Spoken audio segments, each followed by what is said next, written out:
मुख्यमंत्री योगी आदित्यनाथ ने देश के चारों कोनों में आध्यात्मिक पीठों की स्थापना करने वाले आदि शंकर की काशी में की गई साधना के समय भगवान विश्वनाथ द्वारा ली गई परीक्षा के एक उदाहरण का उल्लेख करते हुए कहा कि दुर्भाग्य से आज जिस ज्ञानवापी को कुछ लोग मस्जिद कहते हैं, वो ज्ञानवापी साक्षात विश्वनाथ जी ही हैं।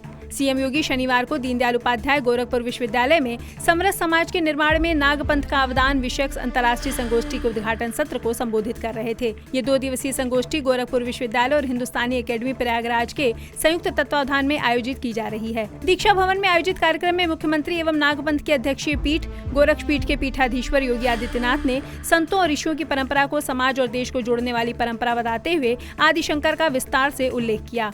कहा कि केरल में जन्मे आदि शंकर ने देश के चारों कोनों में धर्म अध्यात्म के लिए महत्वपूर्ण पीठों की स्थापना की। आदि शंकर जब अद्वैत ज्ञान से परिपूर्ण होकर काशी आए तो भगवान विश्वनाथ ने उनकी परीक्षा लेनी चाहिए। ब्रह्म मुहूर्त में जब आदि शंकर गंगा स्नान के लिए निकले तब भगवान विश्वनाथ एक अछूत के वेश में उनके सामने खड़े हो गए। आदि शंकर ने जब उनसे मार्ग से हटने को कहा तब उसी रूप में भगवान विश्वनाथ ने उनसे पूछा कि आप यदि अद्वैत ज्ञान से पूर्ण हैं तो आपको सिर्फ भौतिक काया नहीं देखनी चाहिए। यदि ब्रह्म सत्य है तो मुझ में भी वही ब्रह्मा है जो आप में है। हतप्रद आदि शंकर ने जब अछूत बने भगवान का परिचय पूछा तो उन्होंने बताया कि मैं वही हूँ जिस ज्ञानवापी की साधना के लिए वो काशी आए हैं।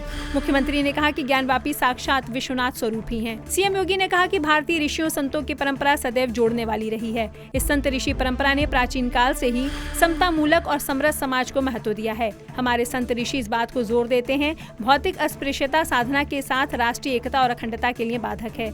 मुख्यमंत्री ने कहा अस्पृश्यता को दूर करने पर ध्यान दिया गया होता तो देश कभी गुलाम नहीं होता। संत परंपरा ने समाज में छुआछूत और अस्पृश्यता को कभी महत्व नहीं दिया। यही नागपंथ की भी परंपरा है। गुरु गोरखनाथ के पदों दोहों के केंद्र में सामाजिक समरसता। सीएम योगी ने कहा महायोगी गुरु गोरखनाथ जी की शब्दियों, पदों और दोहों में समाज को जोड़ने और सामाजिक समरसता की ही बात है। उनकी गुरुता भी सामाजिक समरसता को मजबूत करने के लिए प्रतिष्ठित है। यहाँ तक कि मलिक मोहम्मद जायसी ने भी कहा है बिनु गुरु पंथ न पाइए, भूले से जो भेंट जोगी सिद्ध होई तब, जब गोरख सो भेंट।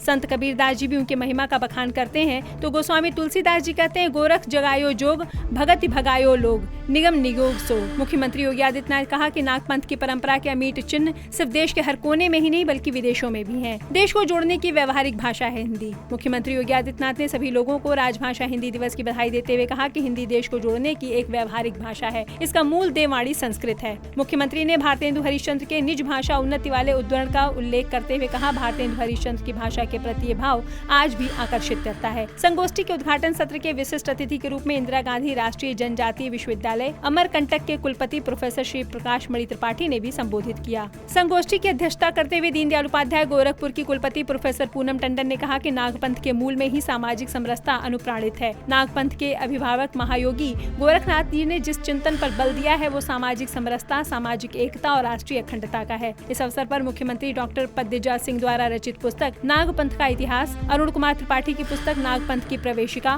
तथा महायोगी गुरु गोरखनाथ शोध पीठ की अर्धवार्षिक पत्रिका कुंडलिनी का विमोचन किया गया। मुख्यमंत्री योगी आदित्यनाथ ने दीनदयाल उपाध्याय गोरखपुर विश्वविद्यालय परिसर में दिव्यांगजन कैंटीन का भी शुभारंभ किया।